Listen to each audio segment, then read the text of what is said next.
Aceh Daralun, akibat angin kencang dan hujan deras sejak dini hari tadi, pohon jenis kuda-kuda berukuran besar tumbang dan menutupi jalan di Gegajah, Kecamatan Darul Imarah, Aceh Besar pada Selasa 2 Agustus 2022.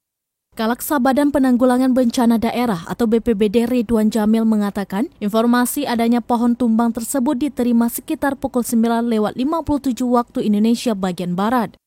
Petugas piket pemadam BPBD Aceh Besar Pos Pekanbadak menerima informasi tentang adanya kejadian pohon kuda-kuda yang berukuran besar tumbang.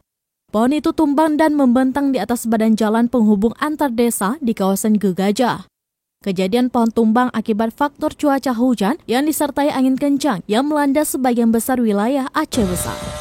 Dari Aceh Besar, Indra Wijaya, Serambiong TV.